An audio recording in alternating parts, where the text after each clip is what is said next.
ಎಡವಿದ ಕಾಲು ಮತ್ತೆ ಎಡವಿದಂತಾಗಬೇಕು. ಮತ್ತೊಮ್ಮೆ ಅದೇ ಜಾಗಕ್ಕೆ ಸಣ್ಣ ಪೆಟ್ಟು ಬಿದ್ದರೆ ವಿಚಿತ್ರವಾಗಿರುವ ತಲೆ ವಿಚಲಿತವಾಗಿ ಮೊದಲಿನಂತಾಗುವುದು. ಆಹಾ, ಸ್ವಾಮೀಜಿ ಹೇಳ್ದಂಗೆ ತಲೆ ಮೇಲೆ ತೆಗೆದು ಬಾರಿಸ್ಬಿಟ್ರೆ ಲೊಟ್ಟಡಿಗೆಯಲ್ಲಿ ಪಠಾನ್ ಅಂತ ಹೊಳೆದ್ರೆ ನೆನಪಾಗ್ಬಿಡುತ್ತೆ. ಲೊಟ್ಟಡಿಗೆ ಲೊಟ್ಟಡಿಗೆ ಲೊಟ್ಟಡಿಗೆ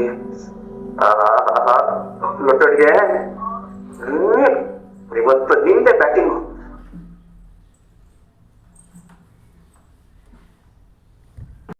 ಲೊಟ್ಟಡಿಗೆ ಹೊಡೆದ್ರೆ ಬೌಂಡ್ರಿನ ಆಚೆ ಹೋಗ್ಬಿಡ್ಬೇಕು. ಸಿಕ್ಸ್ ಅಲ್ಲ ಅಪ್ಪ. ತಂದೆ ಲೊಟ್ಟಡಿಗೆ ಕಾಪಾಡ್ಬಿಡಪ್ಪ. ತಂದೆನೋ ತಾಯಿನೋ ಒಟ್ನಲ್ಲಿ ನನ್ನ ತಾಯಿ ಬಾರಿಸ್ತಾ ಇದ್ದೀನಿ, ಕಾಪಾಡ್ಬಿಡಪ್ಪ. ಅಪ್ಪ ಲೊಟ್ಟಡಿಗೆ ಸ್ವಾಮಿ, ನಮ್ಮಮ್ಮ ತಲೆ ಸರಿ ಮಾಡು, ಯಾವುದೇ ಕಾರಣಕ್ಕೂ ಅಪಾಯ ಮಾಡಬಾರ್ದು ಹೇಳ್ಬಿಟ್ಟಿರ್ತೀನಿ. ಓಂ ನಮ ಶಿವಾಯ, ಓಂ ನಮ ಶಿವಾಯ, ಓಂ ನಮ ಶಿವಾಯ. ಅಪ್ಪ ಬಾಪ ಕೊಕ್ಕೋಡನ. ಅಯ್ಯೋ ಬ್ಯಾಡ್ರಪ್ಪ, ನೀವು ಆಟ ಆಡಿ. ನನಗೆ ಇವೆಲ್ಲ ಯಾಕೆ ಈ ವಯಸ್ಸಿನಲ್ಲಿ? ಅದೊಂದೇ ಸ್ವಲ್ಪ ಮಂಡಿ ನೋವಿದೆ, ಯಾಕೆ ಸುಮ್ಮನೆ ಅಂತಷ್ಟೇ. ನಾನು ಸ್ವಲ್ಪ ರೆಸ್ಟ್ ಮಾಡ್ತೀನಿ, ನೀವು ಆಟ ಆಡಿ. ಸರಿಯಪ್ಪ ಸರಿಯಪ್ಪ. ಹಾ ಸರಿ ಆಯ್ತು. ಈಗ ನಾವೆಲ್ಲ ಆಟ ಶುರು ಮಾಡೋಣ. ಇವನು ನಮ್ಮ ತಂಗಿ ಅಲ್ಲ ತಂಗಿಯ. ಹೇ ಅದು ಬರ್ತದೆ ನೋಡು. ಮಾಯ ಬಾ ಬಾ. ಏ ತಂಗಿಯ. ಏನದೇ ಮಂಗ್ಯ? ಅದಕ್ಕೆ ಅಲ್ಲ ಆಗ್ಲೇ ಹೇಳಿಲ್ವಾ ಇವತ್ತು ರಿಸೆಪ್ಷನ್ ನಾಳೆ ಮದ್ವೆ, ಅದಕ್ಕೆ ಮೇಕಪ್ ಮಾಡಕ್ ಹೋಗಿದ್ದಾಳೆ ಅಂತ. ಓ ಸರಿ ಸರಿ ಬಾ ಆಟ ಆಡೋಣ. ನಾನಾ ಹೋಗಲೇ ಹೋದ ಚಿಕ್ಕ ಮಕ್ಳು ಆಟ ನಾನೇ ಕಾಡ್ಲಿ. ಈಗ ನಾವ್ ಎಲ್ಲರೂ ಇಲ್ವನ ಜೊತೆ ಆಟ ಆಡ್ಬೇಕು ಅಂತ ಸರಿ ಇಲ್ವಾ? ಸುಮ್ಮನೆ ತಂದೆ ಮಾಡ್ಬೇಡ ಪಾಪರಾಜ. ನನ್ನ ಕೈ ಆಗಲ್ಲಪ್ಪ ಇದೆಲ್ಲ. ನೋಡು ಇವಾಗ ಕರ್ತಿದೀವಿ, ಸುಮ್ಮನೆ ಬಂದ್ಬಿಟ್ರೆ ಸರಿ. ಇನ್ನೊಂದು ನಾನೇ ಒಂದು ಎಬಕ ಬಂದ್ಬಿಟ್ಟಿಲ್ಲ. ಅಷ್ಟೇ ಆಮೇಲೆ ಏ ಸೂರ್ಯ, ಆ ಕೋಣಲ್ಲಿ ನೀನ್ ಯಾಕೆ ತಕೊಂಡ್ಬರ್ತೀಯ? ಕತ್ತೆ ಮಗನೆ ಒಂದು ಆಡ್ಬೇಕು, ಆಡ್ಬೇಕು. ಅಮ್ಮ ಬಾರಿಸ್ಕೊಂಡು ಆಡು. ಈ ಬಾರು ವಾರ ಒಳಜ. ಆಯ್ತಾಯ್ತು ಬಂದೆ ಬಿಡಿ. ಆಯ್ತು ಯಾತ್ರಿ. ಬಾರ ಆಟೋ ಯಾರು ಹುಟ್ಟೋದ್ರು ನಾವಿಬ್ರು ಆಗ್ಬೇಕು. ಈ ಕಡೆ ಬನ್ನಿ. ಮನೋಜ ನೀನು ಬಾ ಹೊಟ್ಟು. ಹುಡುಗಿರ ಅನ್ಸುತ್ತಿ. ಅಯ್ಯೋ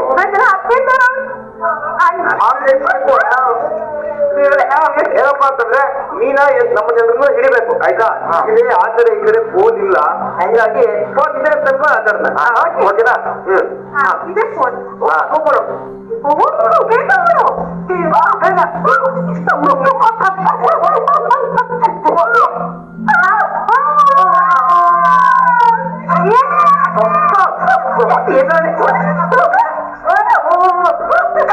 ತುಂಬಾ ಸುಸ್ತಾಗ್ತದೆ, ಸ್ವಲ್ಪ ನೀರು ಕುಡ್ಕೊಂಡ್ ಬರ್ತೀನಿ.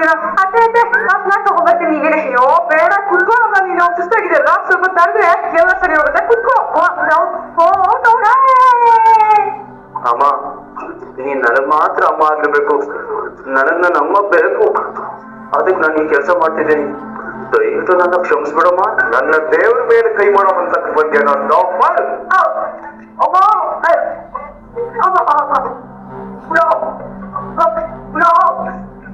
ಸೂರ್ಯ ಏನೋ ಯಾಕೆ ಏನ್ ಮಾಡ್ತಾವ? ನಾನು ಹೋಗಿದ್ದೆ ನೋಡಿ ಮನೋಜ ಈ ಲಟ್ಟಿಗೆ ತಗೊಂಡು ನನ್ನ ತಲೆ ಹೊಡಿಸ್ ಬಂದಿದ್ದ. ಏನಂತ ಅವ್ನು ಕೇಳಬೇಕು ಇವತ್ತು. ಸೂರ್ಯ ಸೂರ್ಯ ಬಿಡಪ್ಪ, ಸೂರ್ಯ ಬಿಡ ಬಂದ.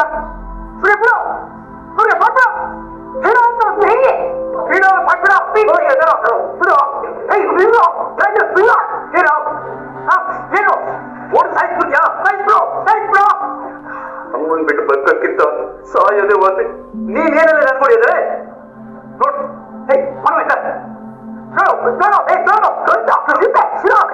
ಹೆಚ್ಚು ದಾರಿನ ಕೊಲೆ ಮಾಡಕ್ ಹೋಗಿದ್ರು ಅಂತೆ ಹೊಸ ಡ್ರಾಮಾ ಶುರು ಮಾಡ್ಕೊಂಡಿದ್ಯಾ? ಯಾವ ಡ್ರಾಮನು? ಯಾವ ಡ್ರಾಮನು? ನೋಡು ಇವ್ರ ಹೆಸರು ನಮ್ಮಮ್ಮ ನನ್ನನ್ನು ಆರ್ತಿಯಾಗಿ ಮುದ್ದು ಮಾಡಿದಮ್ಮ, ಮುದ್ದು ಮಾಡಿ ನೋಡ್ಕೊಂಡಿದ್ದಮ್ಮ. ನಂಗೆ ಈ ಅಮ್ಮ ಚೆನ್ನಾಗಿಲ್ಲ, ನನಗೆ ಆ ಅಮ್ಮ ಬೇಕು. ಅಮ್ಮ ಅಮ್ಮ ಯಾವ ಅಮ್ಮನೋ? ಅದೇನು ಅದೇನು ಗೊತ್ತಾಗಿರೋದು ನನಗೆ. ತಾಯಿಗೆ ಕೊಲ್ಲಕ್ ಬಂದಿದ್ಯಲ್ಲ ನೀನೆಲ್ಲ ಮಂಚೇನೋ? ಮಂಚನ ಎಲ್ಲೋ ನಿನ್ ಹೆಂಡತಿ ಅಲ್ಲ ದುಡಿಯಕ್ ಹೋಗಿದ್ದಾಳ ಪಾಪ. ಆ ಹುಡುಗಿ ನಿನ್ನಂತ ಗಂಡಿನ ಜೊತೆ ಹೇಗ್ ಬದುಕ್ತಿದ್ದಾಳ ಏನೋ. ಅಮ್ಮ ನನ್ ನಿಜವಾಗ ನಿನ್ನ ಕೊಲೆ ಮಾಡೋದಕ್ಕೆ ಬಂದಿಲ್ಲ. ಅಮ್ಮ ನೀನು ಮುಂದೆ ಅನಾಹುತ ಆಗೋಗ್ಬಿಟ್ಟಿದೆ. ಅದಕ್ಕೆ ಹೀಗೆ ನಡ್ಕೋತಾ ಇದ್ಯಾ? ಅದಕ್ಕೆ ಅನಾಹುತ ಆಗೋಗಿದ್ಯಾ? ಅಮ್ಮ ನೀನ್ ಅವತ್ತು ಅಡಿಗೆ ಮನೆಗೆ ಹೋಗಿದ್ದೆ, ಈ ಮೀನ ಇದ್ದಾರಲ್ಲ ಬೊಬ್ಬೆ ತಗೋಬೇಕಾದ್ರೆ ಒಂದು ಬಿದ್ದಿಗೆ ಇತ್ತು ಏನ್ ಗೊತ್ತಾಗ್ಯಾ? ಏನು ಏನೋ ನಿನ್ಗೆ ಎಲ್ಲ ಚೆನ್ನಾಗಿದೆ ಕಣ, ಎಲ್ಲ ಚೆನ್ನಾಗಿದೆ, ಒಳ್ಳೆ ದುಡಿಯೋದಂತ ಬದುಕಣ. ಅಲ್ವೋ 2 ದಿನ ನಿನ್ ತಾಯಿನ ತಿಳಿಸುದು ಅಂತ ಹೀಗಾಗ್ತಾ ಇದೆಯಲ್ಲ ನೀನು. 27 ವರ್ಷದಿಂದ ಆ ನನ್ ಗಂಡ ಏನ್ರಿ ಅದು 27 ವರ್ಷದಿಂದ? ಏನಿಲ್ಲ ಏನಿಲ್ಲ ಶಾಂತಿ, ವೆರಿ ಬ್ಯಾಡ್ ಮನೋಜ್ ಅವರೇ. ಎಲ್ರೂ ಖುಷಿಯಾಗಿರೋದನ್ನ ನಿಮ್ ಕೈಲಿ ಯಾಕೆ ಕಳಿಸ್ಕೊಳಕ್ ಆಗ್ತಿಲ್ಲ? ಬೇಡ ಮನೋಜ, ನನ್ ಮಾತು ಕೇಳು, ವಾಸಿ ಆಗ್ಬೇಡ ಕಣೋ, ಒಳ್ಳೇದಲ್ಲ. ಯಾರೋ ಸ್ವಾತಿ ಲೇ ಇವ್ರಿಗೆಲ್ಲ ಇಷ್ಟ ಬಂದ್ಮೇಲೆ ಅಮ್ಮನ ಬಂದೇಸ್ಕೊಂಡ್ಬಿಟ್ಟಿದ್ದಾರೆ ಕಣೋ. ನೆನ್ನೆ ಒಣ್ಣ ಕೊಡ್ತೀವಿ ಅಂತ ಹೇಳಿದ್ರು, ನನ್ನ ನಾಳೆ ಮನೆನ ಕರ್ಕೊಂಡ್ಬಿಟ್ರೆ ಅಂತ ಕದ್ರಿ ಇವ್ರು. ಸುಮ್ಮನೆ ಇಟ್ಕೊಳ್ಳಮ್ಮ ನೀನು, ಹೂ ಕಟ್ಟ ಹೆಣ್ಣು ನೀನು, ಕೋಟಿ ಅಂತ ಬೆಲೆ ಮಾಡೋ ಮನೆ ಮೇಲೆ ಕಣ್ಣು ಹಾಕ್ಬಿಟ್ಟಿದ್ರ ದೊಡ್ಡ ಪ್ರತಿಭೆ ನೀವು. ಅದಕ್ಕೆ ಇಷ್ಟ ಮಾತ್ರ ನಿಮ್ಗೆಲ್ಲ. ನಿನ್ ಗಂಡ ನನ್ನ ಹೊಡಿತಾನೆ, ನೀನು ನಮ್ಮ ಅಮ್ಮನ ಅಸ್ತಿ ಹೊಡೆದ್ಬಿಡು. ಅಯೋಗ್ಯರಂತದ್ದು ಬೇಷವಾಗಿದೆ. ಇವತ್ತು ನಿನ್ನ ಮಾತನ್ನ ಮೆಚ್ಚಿಬಿಟ್ಟೆ ನಾನು. ಅಪರೂಪಕ್ಕೆ ಒಳ್ಳೆ ಮಾತಾಡಿದ್ದೀನಿ ರೀ. ಈ ಮನೆ ನನ್ನ ಹೆಸರೇನಿದ್ಯಾ? ನಮ್ಗೆ ಬೇಸರ ಇದೆ ಕಣೆ. ಓಹೋ, ಈಗ ನಾನು ನಿರ್ಧಾರ ತಗೋತೀನಿ, ಅದಕ್ಕೆ ನೀವು ಒಪ್ಕೋತೀರಲ್ವೇನ್ರಿ? ನಿನ್ನ ನಿರ್ಧಾರ ಒಳ್ಳೇದಾಗಿದ್ರೆ ಖಂಡಿತವಾಗ್ಲೂ ಒಪ್ಪಿಗೆ ಇದ್ದೇ ಇರುತ್ತೆ ಶಾ. ರವಿ, ಶ್ರುತಿ ಹೇಳಿ ಅತ್ತೆ. ಹೇಳಮ್ಮ, ನಾನ್ ತಗೊಳ್ಳೋ ನಿರ್ಧಾರ ನಿನ್ಗೂ ಒಪ್ಕೆನಾ? ಈ ಸ್ಥಿತಿಲಿ ಏನೇ ತೀರ್ಮಾನ ಮಾಡಿದ್ರು ಅದು ಕರೆಕ್ಟ್ ಆಗೇ ಇರುತ್ತೆ, ನಮ್ಮ ಅಭ್ಯಂತರ ಏನಿಲ್ಲಮ್ಮ. ಶ್ರುತಿ ನಿನಗೆ? ನನ್ನ ಒಪ್ಕೆನೂ ಇದೆ ಅತ್ತೆ. ರೀ, ನಾಳೆ ಯಾರನ್ನಾದ್ರೂ ಲಾಯರ್ನ ಮನೆಗೆ ಬರಕ್ ಹೇಳಿ. ಯಾಕಮ್ಮ? ಈ ಮನೆ ನಾಳೆ ಸೂರ್ಯ ಮೀನ ಹೆಸರಿರುತ್ತೆ. ಅಮ್ಮ ಏನ್ ಮಾತಾಡ್ತಾ ಇದೀಯಾ? ನಮ್ಮ ಹೆಸರಲ್ಲ. ನೀನು ಯಾರನ್ನು ಈ ಮನೆ ಬಿಟ್ಟು ಕಳ್ಸಲ್ಲ ಅನ್ನೋ ನಂಬಿಕೆ ನನಗಿದೆ ಸೂರ್ಯ. ನೀನು ದೇವರಷ್ಟ ಮಗ ಕಣೋ, ನನ್ಗಂತೂ ತನ್ನ ಹಾಕಲ್ವಾ ನೀನು? ನಾವು ಬದುಕಿರೋವರೆಗೂ. ಅಮ್ಮ ಹೇಳಮ್ಮ, ನೀನು ತುಂಬಾ ದೊಡ್ಡ ಬರೆಸ್ತಾರೆ ಅಮ್ಮ. ನಿಮಗ ಅನ್ನ ಹಾಕೋದಕ್ಕೆ ನಾವ್ ಯಾರಮ್ಮ? ಅಮ್ಮ, ನಿಮ್ಮ ಆಶೀರ್ವಾದ ಇದ್ರೆ ನನಗೆ ನನ್ನ ಹೆಂಡತಿಗೆ ಒಂದು ತನ್ನ ಸಿಗತ್ತೆ. ಅದ್ರಿಂದ ಈ ಮನೆನ ಬರ್ಕೊಡೋ ನಿರ್ಧಾರ ಮಾಡ್ಬೇಡಿ. ನಾಳೆ ದಿನ ಇದರಿಂದ ಎಲ್ರೂ ಕಷ್ಟ ಪಡ್ಬೇಕಾಗತ್ತೆ. ಬೇಕಾದ ಕಷ್ಟಗಳ ಬದಲಿ ನಾನು ಮಾಡಿರೋ ನಿರ್ಧಾರನೇ ಕೊಡಿ. ನಾಳೆ ಲಾಯರ್ ಬರ್ತಿದ್ದಾರೆ. ಈ ಮನೇನ ನಾನು ಸೂರ್ಯ ಮೀನ ಹೆಸರಿಗೆ ಮಾಡ್ತಿದೀನಿ ಅಷ್ಟೇ. ಅಮ್ಮ ನನ್ಗಿರೋ ನೀನು ಈ ಮನೆ ನನ್ನ ಲೆಕ್ಕಕ್ಕೆ ಇಲ್ವಾ? ಯಾವ ತಂತಿ ಮೇಲೆ ಬೇಕಾಗ್ತಿರೋ ಪುಟ್ಕೋಸಿ ನೀನು ಅಂತ ನಿನಗೆ ಗೊತ್ತಾಗೆ. ನಾನು ತೀರ್ಮಾನ ಮಾಡಾಗಿದೆ ಅಷ್ಟೇ. ರೋಹಿಣಿ ಬಂದ್ರೆ ಅವಳಿಗೊಂದು ಮಾತು ಹೇಳ್ತೀನಿ, ಒಪ್ಪಲ್ಲ. ರೋಹಿಣಿ ಯಾವ್ದು ಕರ್ಡು ಒಪ್ಪಲ್ಲ. ನಾನು ವಿಷಯ ಹೇಳ್ತೀನಿ ಅಂತ ಹೇಳಿದ್ದು, ಕೇಳ್ತೀನಿ ಅಂತಲ್ಲ. ಎಷ್ಟು ಸಂತೋಷವಾಗಿದ್ವಿ. ಬೆಂಕಿ ಇಟ್ಬಿಟ್ಟಿರೋ, ಬೆಂಕಿ ಕೊಳ್ಳಿ ಮದ್ವೆ.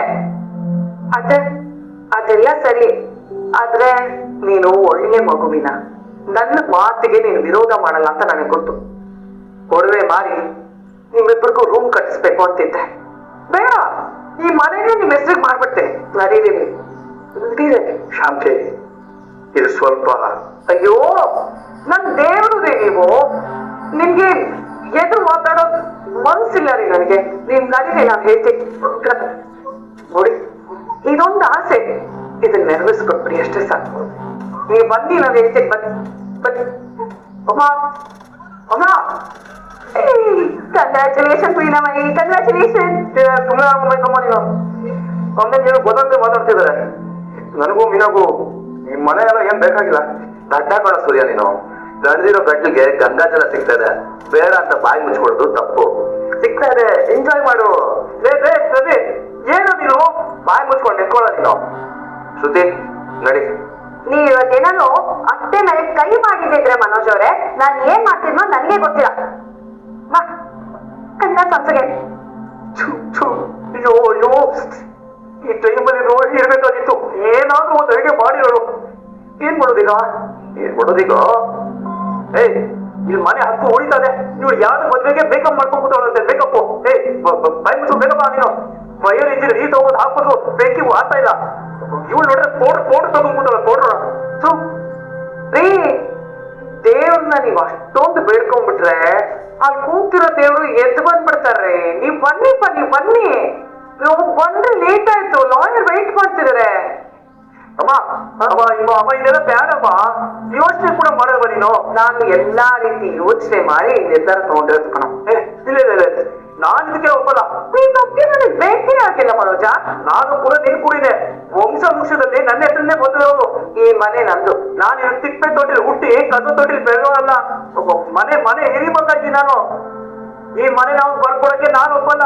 ಸುಮ್ಮನೆ ನಿಂತ್ಕೊಳ್ಬೇಕು ಗಂಡು, ನಿಂತ್ಕೊಳ. ಅಮ್ಮ ಇವಾಗ್ಲೂ ಕೈ ಮುಗಿದು ಕೇಳ್ಕೊತಾ ಇದ್ದೀನಮ್ಮ, ಬೆಲೆ ಕಟ್ಟಕ್ಕಾಗದಿರೋ ಆಸ್ತಿ ಯಾವ್ದಾದ್ರು ಇದೆ ಅಂತಂದ್ರೆ ಅದು ತಂದೆ ತಾಯಿ ಅಲ್ಲನಮ್ಮ. ಎಷ್ಟು ಕೋಟಿ ಕೋಟಿ ಕೊಟ್ಟರು ಅವ್ರ ಪ್ರೀತಿನ ಖರೀದಿ ಮಾಡಕ್ಕಾಗತ್ತ? ಅವ್ರ ಸೇವೆಗೆ ಬೆಲೆ ಕಟ್ಟಕ್ಕಾಗತ್ತೇನಮ್ಮ? 3 ಕೋಣೆ ಇರೋ ಮನೆಗಿಂತ 3 ಲೋಕಕ್ಕೆ ಸಮ ಆಗಿರೋ ನನ್ನ ತಂದೆ ತಾಯಿನೇ ನನ್ನ ಆಸ್ತಿ, ಅವರೇ ನನ್ನ ಅಸ್ತಿತ್ವ. ನಿಮ್ಮನ್ನು ಬಿಟ್ಟು ನನಗೆ ಬೇರೆ ಏನು ಬೇಡ.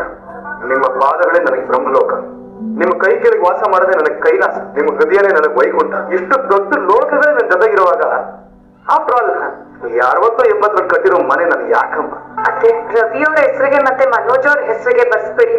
ನಾವು ಗುಡಿಸ್ಲಲ್ಲಿ ಇದ್ರು ನಿಮ್ಮನ್ನ ತುಂಬಾ ಚೆನ್ನಾಗಿ ನೋಡ್ಕೊಂತೀವಿ. ಅದಕ್ಕೆ ಬೇಡ ಅಂತ ನೀವ್ ಹೆಸರಿಗೆ ಬರ್ಸ್ತಿರೋದು. ನೀವ್ ಯಾಕೆ ಗುಡಿಸ್ಲಲ್ಲಿ ಇರ್ಬೇಕು? ಬಂಗಾರದಂತ ಮಕ್ಕಳನ್ನ ಹೊಟ್ಟೆ ಇರೋದ್ರಲ್ಲಿ ಇಟ್ಬಿಟ್ಟು ಈ ತಾಮ್ರದ ತಗಲಿನ ಬೀರುನಲ್ಲಿ ಇಟ್ಕೋಬೇಕಾಗತ್ತಾ? ನಾನು ಓದ್ತಾನೆ ಇದ್ದೀನಿ, ತುಂಬಾ ಹೆಚ್ಕೊತಾ ಇದ್ದೀನಿ. ಇವರು ನಾವೇನಾದ್ರೂ ಇವ್ರ ಕೈ ಕೆಳಗಿದ್ರೆ ಇವ್ ನಮ್ಮನ್ನ ಬದುಕಿಸ್ತಾರ? ಹೇಳಿ ಬದುಕಿಸ್ತಾರ? ನೆನ್ನೆ ಲಟ್ಟಣಿಗೆ ನನ್ನ ತಲೆ ಮೇಲೆ ಹಾಕಕ್ ಬಂದವರು ನಾನು ಒಮ್ಗೆ ತಗೋತಾನೆ. ಅವ್ವ ನಿನ್ನ ಹೊಡಿಬೇಕು, ನಿನ್ನ ನೋವು ಮಾಡ್ಬೇಕು ಅನ್ನೋ ಉದ್ದೇಶ ನಂದಲ್ಲಮ್ಮ. ಲೊಟ್ಟಣಿಗೆ ಜೊತೆ ಡೀಲ್ ಮಾಡ್ಕೊಂಡ್ಬಿಟ್ಟಿದ್ದೆ. ನಮ್ಮ ಅಮ್ಮಂಗೆ ಯಾವ್ದೋ ಕಡೆಗೂ ನೋವು ಮಾಡ್ಬಾರ್ದು ಅಂತ. ನಾಳೆ ಒಂದು ಕಲ್ ಚಪ್ಪಡಿ ತಗೊಂಡು ಅದಕ್ಕೂ ಹೇಳ್ಬಿಡು, ನಾವು ತಲೆ ಮೇಲೆ ಹಾಕ್ತೀನಿ, ನೀನ್ ನೋವು ಮಾಡ್ಬೇಡಪ್ಪ ಅಂತ. ಆಮೇಲೆ ತಗೊಂಡ್ಬಂದು ನಮ್ಮಿಬ್ಬರು ತಲೆ ಮೇಲೆ ಹಾಕ್ಬಿಡ. ನೀವು ಕೂತ್ಕೊಳ್ಳಿ, ನೀವು ಕೂತ್ಕೊಳ್ಳಿ. ನೀವು ಸಮಾಧಾನ ಆಗ್ತಾ ನೀವು ಹೋಗಿ ಬಿಡಿ. ಅರ್ಥ ಆಗಲ್ಲ. ಲಾಯರ್ ಸಾಹೇಬ್ರೆ, ಪೇಪರ್ ಎಲ್ಲ ರೆಡಿ ಇದೆ ಅಲ್ವಾ? ರೆಡಿದಮ್ಮ. ಒಂದ್ಸಲ ಓದ್ಬಿಡಿ ನೀವೇ. ದಿನಾಂಕ 17 ನವೆಂಬರ್ 2025ನೇ ತಾರೀಕಿನ ಈ ದಿನ ಲಕ್ಷಣದೇವನಹಳ್ಳಿ ಊರಿನ ಲಕ್ಕಮ್ಮ ಮತ್ತು ದಿವಂಗತ ಮುನಿಸಾಮಮ್ಮನ ಜ್ಯೇಷ್ಠ ಪುತ್ರರಾದ ಎಲ್.ಎಂ. ರಂಗನಾಥ ಮತ್ತು ಸಕ್ರೆಬೈಲು ಊರಿನ ದಿವಂಗತ ಮುನಿಯಪ್ಪ ಮತ್ತು ಸಾವತ್ರಿಯ ಮೊದಲನೇ ಮಗಳಾದ ಎಸ್.ಎಂ. ಶಾಂತಿಯವರು ಈ ಮೂಲಕ ಬರೆಸಿರುವ ಶುದ್ಧ ದಾನಪತ್ರ ಇದಾಗಿರುತ್ತದೆ. ಹಾಗೆ ಬಸವನಗರಲ್ಲಿರುವ ಶಾಂತಿ ಹೋಮ್ ಅಪ್ಲಯನ್ಸಸ್ ಅಧಿಕೃತವಾಗಿ ರಂಗನಾಥರ ಹೆಸರಲ್ಲಿದ್ದು ಅದರ ಸರ್ವಾಧಿಕಾರವನ್ನು ಕೂಡ ಸೂರ್ಯನ ಹೆಸರಿಗೆ ವರ್ಗಾವಣೆ ಮಾಡಲಾಗ್ತಿದೆ. ನಾನ್ ಗೊತ್ತಿರೋ ನಾನು ಇದೇ ತರ ನೇರಕ್ಕೂ ತಗೊಂಡ್ಬಿಡ್ತಿದ್ದೆ. ಇಂಥ ಗೊತ್ತು ಬೆದರಿಕೆಗೆಲ್ಲ ಹೆದ್ರು ಹೆಣ್ಣು ನಾವೆಲ್ಲ ತಿಳ್ಕೊ.